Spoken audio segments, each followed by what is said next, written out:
I'm sure you've heard this a bunch. Oftentimes when I'm on other podcasts, people say, yeah, I'm just not consistent enough. And I always say that's not true. Humans are very consistent, just oftentimes consistent in the wrong direction. It's not about being more consistent. It's about being more positive in your consistency. And I think that little shift can make a world of difference because we are consistent. It's just not always consistent in the direction of our dreams. You can always tell who I'm learning from based on the quotes. So lately I've been in a little bit of a Jim Rohn phase. You can look him up on YouTube. He's got some good speeches. But he says that failure is a few errors in judgment repeated every day.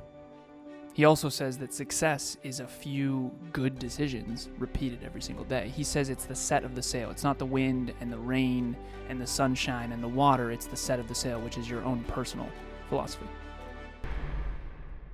Next Level Nation, today, for episode number 2027, there's a thin line between success and failure. I will never forget, one night I was going to bed, and I had partaken in an edible. Mm-hmm. And again, I am a proponent of cannabis when responsibly used, and I always have really cool thoughts. It wasn't super cool thought that night. The thought was, shit, Tara and I haven't checked in a minute. Mm-hmm.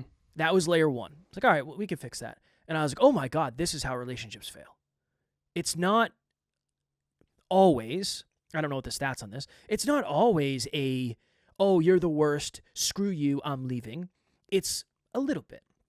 We skipped our check-in, and this thing kind of, we'll sweep that under the carpet. That's flying under the radar. Start to build a little bit of resentment, just a little bit. And then the next time something happens, that resentment's already there, and it's like, oh, okay, then screw you then. And then eventually you drift off, and it gets worse and worse and worse and worse and worse and worse. That's what we're talking about today. It's the same thing. It's like you don't just marry your dream person and then it works. There's constant shifts. There's constant readjustments. There's constant maintenance. What happens to a house? You don't have to renovate it every year. You don't have to renovate it every month. But if you make sure the lawn's cut, you do stuff little by little, maintenance. What happens if you don't maintain it? Goes off the fucking rails. Our deck right now is going 100%. Off the rails. It's not. Let's just say this winter when I went out on the deck, questionable. That bad? When we resell, we're gonna redo the deck. Obviously, it is pretty far gone, and we just kind of let it, and then let it. More me than her. She was on it. Go. Yeah, it's my. Well, now one day you're gonna come home, things gonna be on the fucking ground.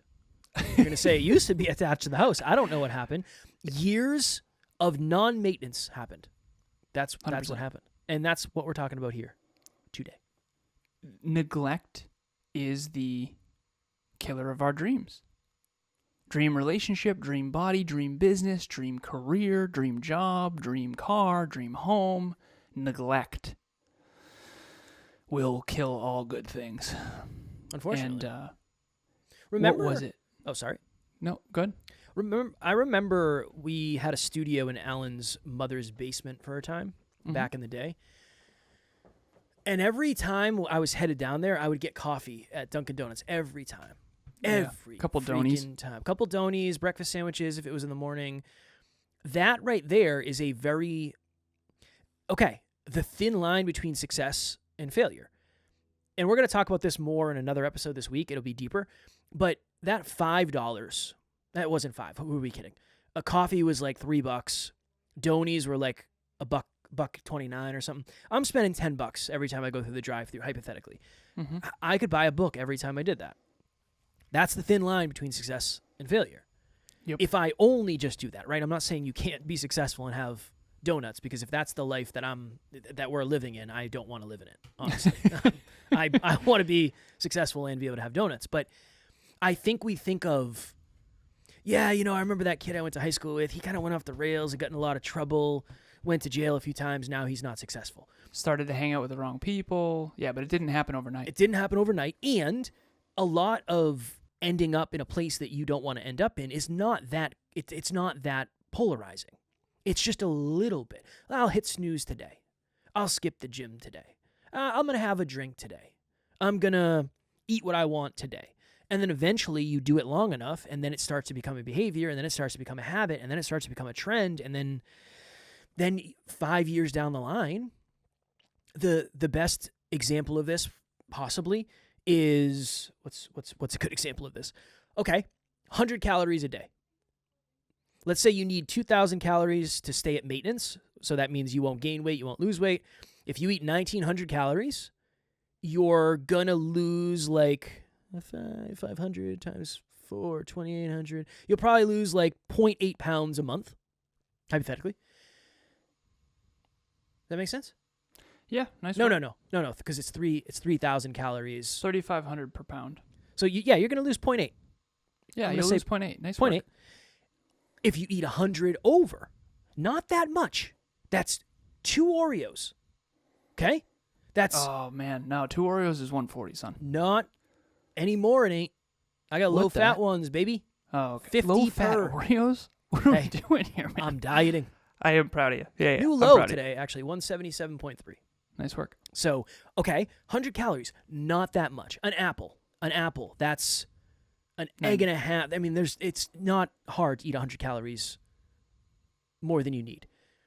You're going to gain 0.8 pounds per month. At the end of 10 the pounds year, a year. 10 pounds a year, both ways. Same thing on the opposite end of the line. Mm-hmm. Okay, did that land at all? Strong work. Was it? Yes. Wow. If you eat an extra 100 calories a day, you will gain 10 pounds at the end of that year. How wild is that? Super wild. That's the compound effect. This is my favorite topic ever. I'm so grateful we can talk about this. I remember when Emilia and I first decided to exercise consistently every day. It's 30 minutes a day. Start small. And I remember thinking, that'll add up. I get to eat way more food now. That was like a huge incentive for me. You know how much calories? Let's say 30 minutes. What do you burn in 30 minutes on average? Are you talking about walking? It depends who you are, too. It depends your body comp and your height and all that stuff. The point is... Even if you say it's 100, you say hypothetically it's 100. Yeah, that's 10 pounds a year. Same Assuming thing I don't eat way more, which I do. Okay, Yes. I'm in a bulk and a cut and bodybuilding, blah, blah, blah.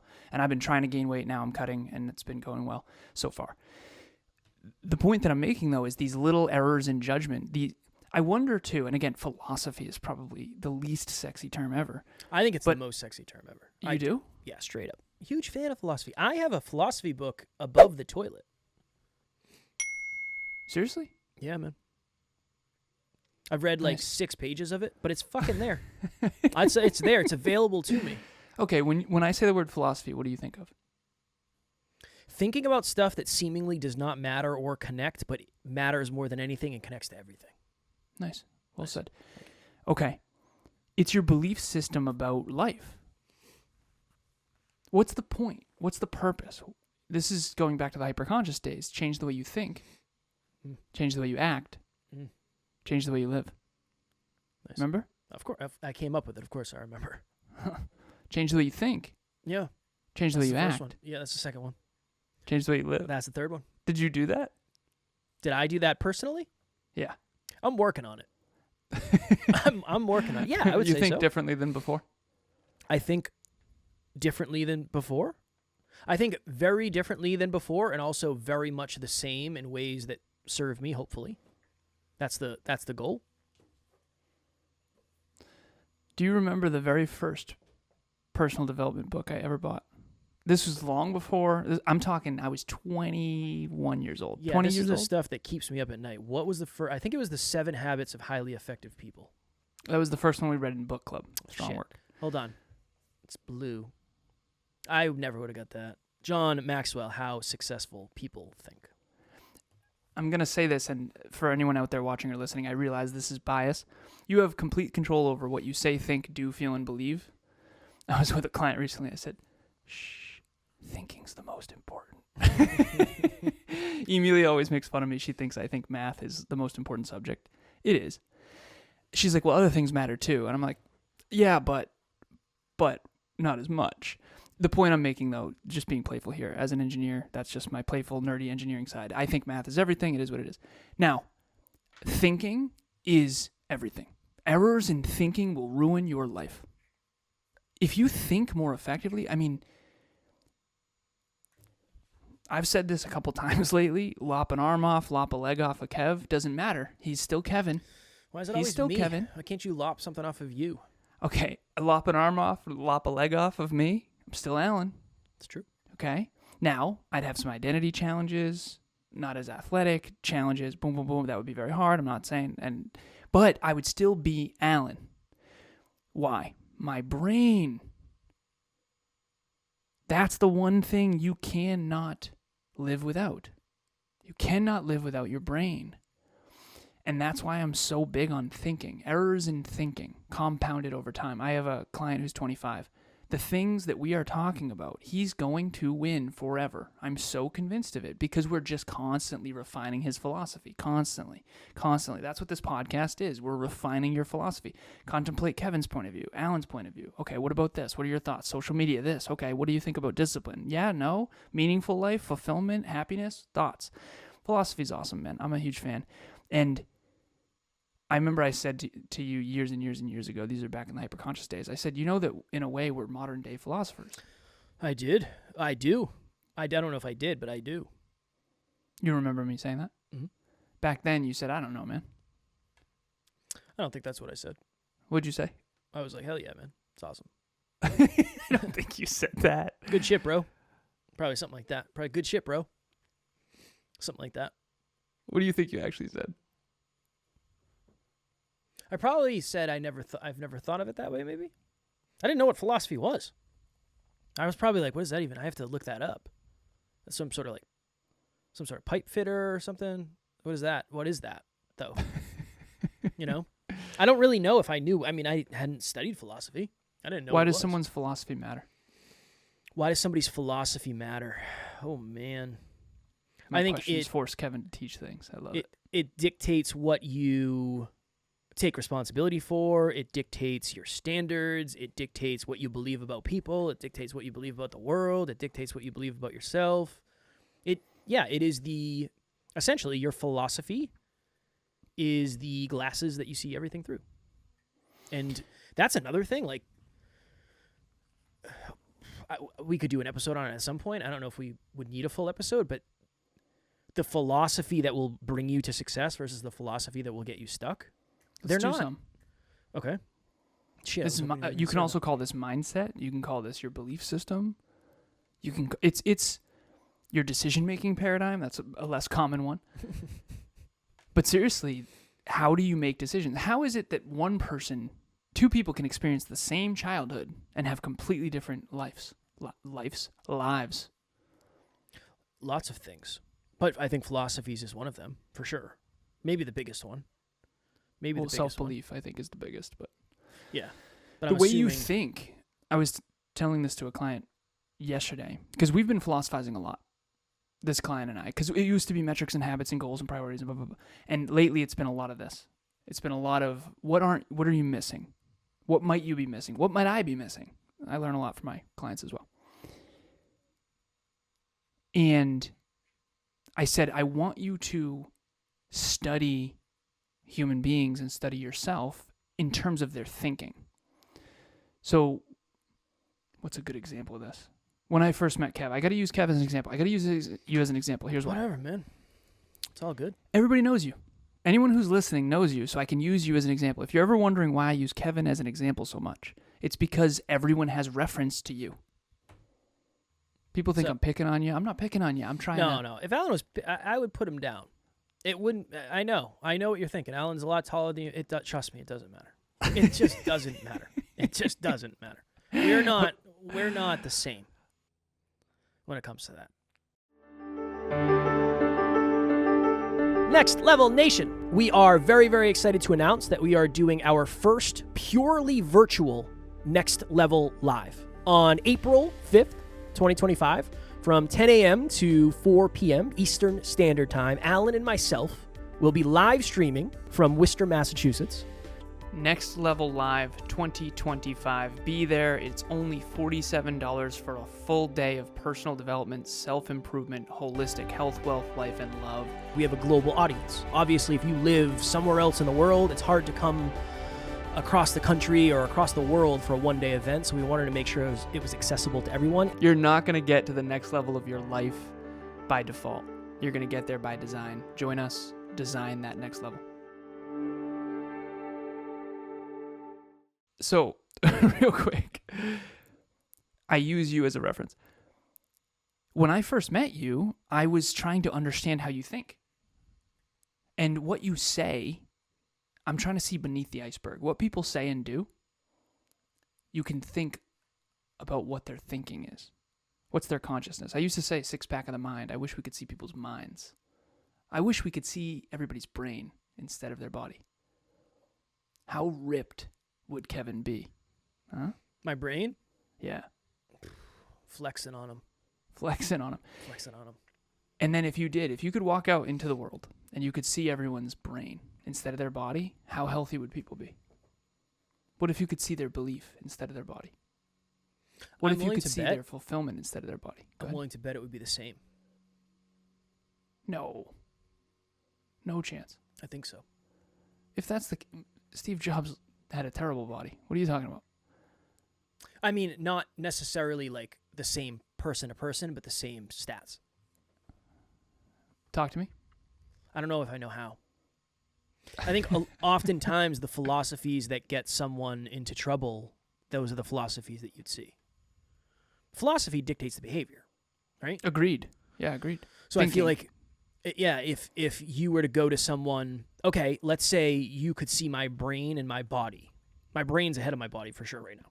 But my philosophy is fitness is my responsibility. If I'm not in shape, it's my fault. It's not McDonald's fault. It's not Domino's fault. I don't have to order it. I do order it because I like it. But I also have to have discipline. I want to jump in for a second. Please.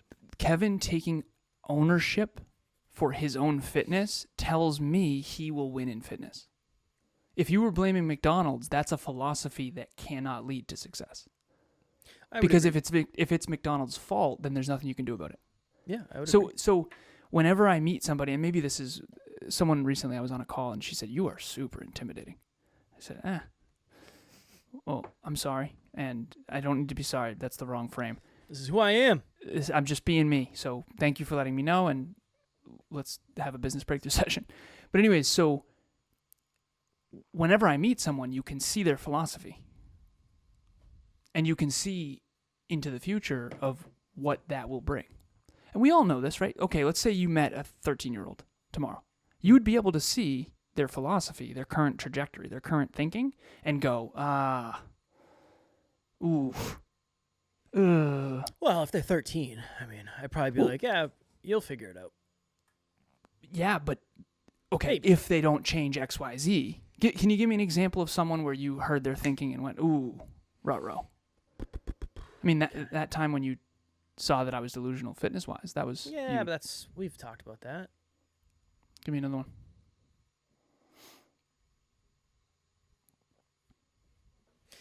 I was on a podcast recently, and it was like, oh, the reason you're able to do so much is because you guys have a team. Like it's probably like super easy for you. And I was like, definitely easier, but don't overswing here. I mean, we still do 7 episodes a week, and nice. I coach 50-something podcasters, and so let's go beneath the surface. What does that mean about that person's philosophy? And this is not Kevin trying to pick on anyone. This is just I don't even remember who this person was. And no, I'm not trying to pick on him. But in live time, I was like, because I said this is what happened. They were like, "How do you do all of that?" And I was like, "Well, I appreciate that." I said, "We have a wonderful team that nobody ever sees because the vast majority of them are behind the scenes." And I think that was like all I got out. And they were like, "Oh, that makes total sense. That's why you're able to do it all." That's one of the reasons we're able to do it. That's one of the reasons. You got to reason one. You got to layer one of the iceberg. But I said, there's 2 of us. Alan works essentially 7 days a week. I work 6 days a week. We do an episode every day. We have 100 and something clients between the 2 of us. There's a lot going on. We both have families, small families right now, but households to take care of. You know, I still do my stuff around the house. Alan does his stuff around the house. It's not like we just show up, podcast, and then go sit on our golden thrones. That's not the way it works. Oh, it doesn't for you? Yeah, no, it does. That's what I've been doing. I've just been lying to you. To me, it's just a suggestion that that person thinks that the reason they're not successful is because they don't have enough time yet. Yeah. Okay, what does that mean? This is my favorite thing in the world. This is why coaching is so fun for me, because all I'm doing is helping people reprogram themselves for success. It means they're most likely not maximizing their time yet. Yeah. And if their story to themselves is that they don't have enough time and that when they get more time, then they'll be more successful, that's a losing game. We don't have any, you and I have less time than that person by far, for sure. I would have to imagine. Yeah, I would have to imagine that. It's what you do with the time. But that's a philosophy, right? It goes both ways too, though, because so that's the other thing is when you have a high awareness in something. So again, for me, I'll say fitness / podcasting. For you out there, whether you're watching or listening, it might be something completely different. But you can help people avoid failure through the wrong philosophy.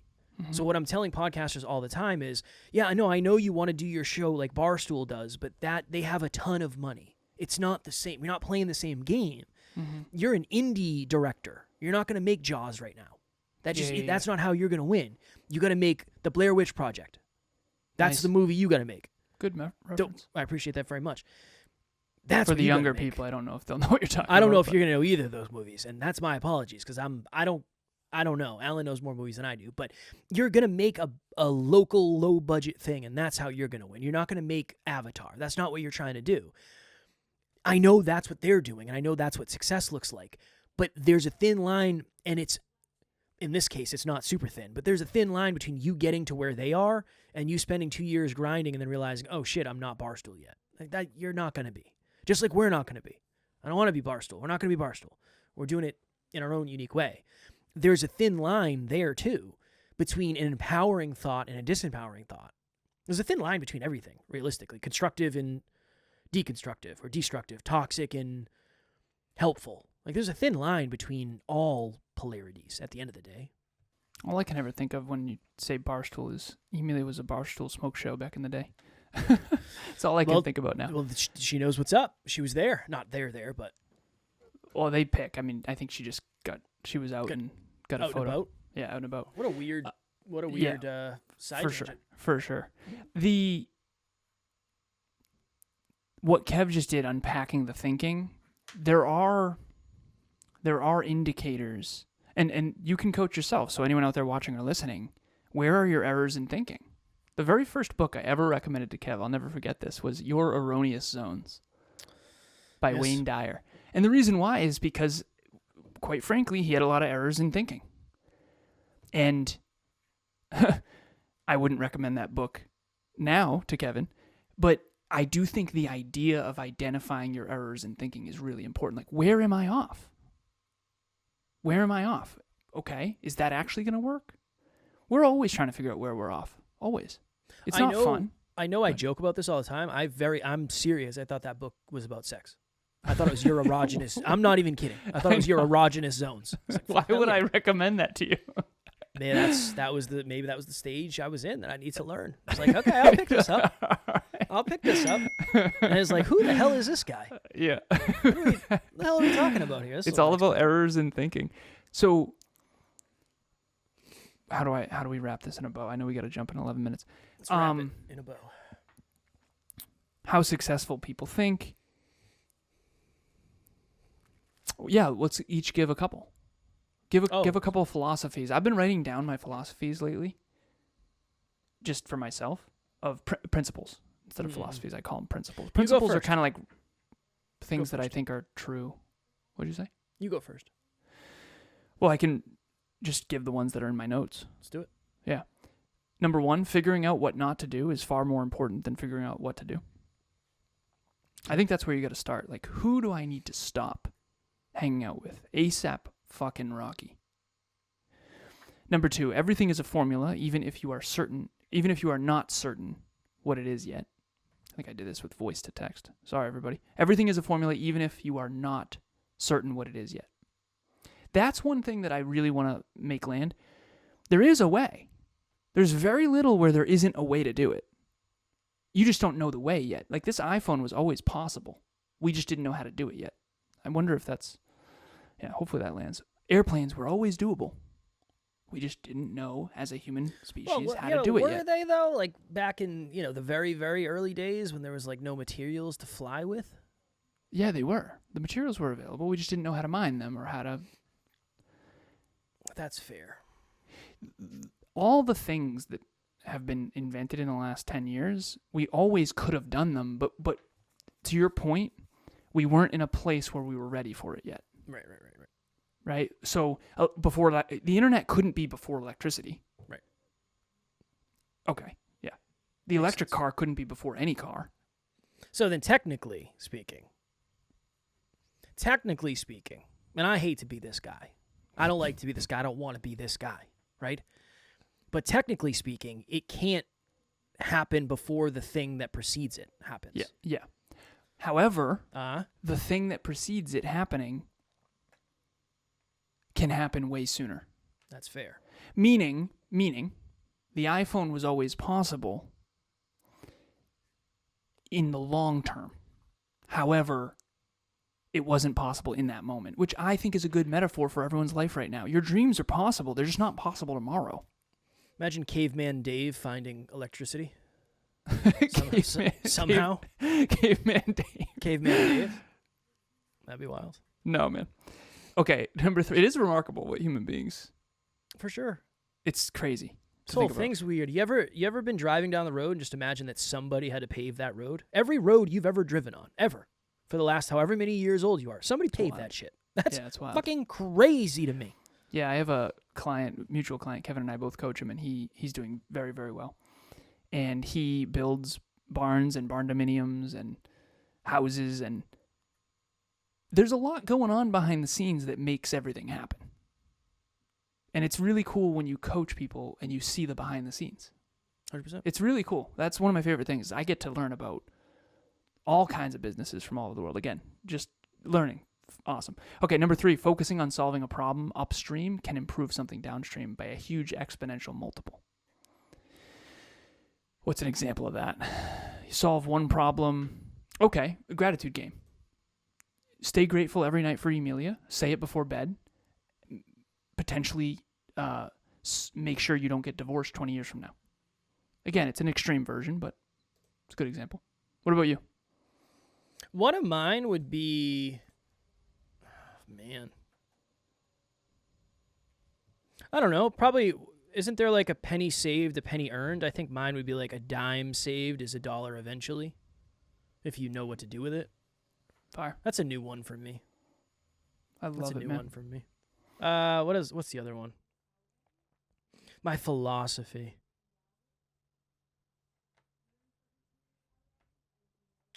One of my philosophies is add more value than anybody else, and you'll most likely get further ahead than anybody else. In the long run. In the micro, not at all. In the micro, you might actually get taken advantage of. But when you get taken advantage of, you realize how that happened, and then now you're less likely to be taken advantage of. And because I've definitely worked with clients who was like, I feel like I'm getting taken advantage of here. But there's a lot of lessons. And now you have clients, you learned so much through that, and now you have clients that don't take advantage of you, and you know how to add even more value. Yeah, it really is. The third one is very much in alignment with that. I now am saying yes to stuff based on what I will learn as opposed to what I will get. And that's freaking weird. It's awesome. Now, can you always do that? I don't know. If you're broke, you'd probably say yes to stuff because you're going to get something in the short term. I think that's helpful. But in the long run, what you're going to learn is probably the most valuable thing ever of all time. Nice. All right, cool. Last call. Ding, ding, ding, ding. Ding, ding. That's last call for Next Level Live 2025. Tomorrow, 10 a.m. Eastern Standard Time. Alan, myself, and Amy live virtually in Zoom. All-day event. Tickets are only $47, and with your purchase, you will get access to the replay. So even if you can't make it live or you have to hop in and hop out, you'll still be able to watch it. We'd love to have you. I can tell you with certainty that this is the best thing we have ever put together. This is the most powerful content we will have ever presented, and there was a lot of work that went into this, and there was a lot of intention that went into this, and we're excited to deliver it. And for $47, I can't promise much in life genuinely, but I can promise you will get your money's worth with anything that you do with NLU. I mean, that is one of our philosophies. Give more than we get. That is the way we are wired. This event is no different. So link will be in the show notes. 8 years of us, hundreds of interviews, 2,000 plus episodes, masterminding behind the scenes, clients, customers, building a brand, building a business, life. 8 years of our philosophies and how we think, success, failure, all the above, condensed into 6 hours of a day. Personal development, all the very best in one. And you can pop in and out. You can keep your mic and camera off if you want. It's totally virtual. You're going to get the entire replay. So if you miss anything, that's okay. We know people are busy on Saturdays. That was the biggest objection. It wasn't the $47. It was the I can't spend 6 hours on a Saturday. I get it. You can pop in and out, and we hope to see you there. Next time we'll do it on a Wednesday, and you can call out of work. Perfect. That'll work. That's the way in the future. As always, we love you. We appreciate you. Grateful for each and every one of you. And NLU, we don't have fans. We have family. We will talk to you all tomorrow. Keep it next level. Next Level Nation.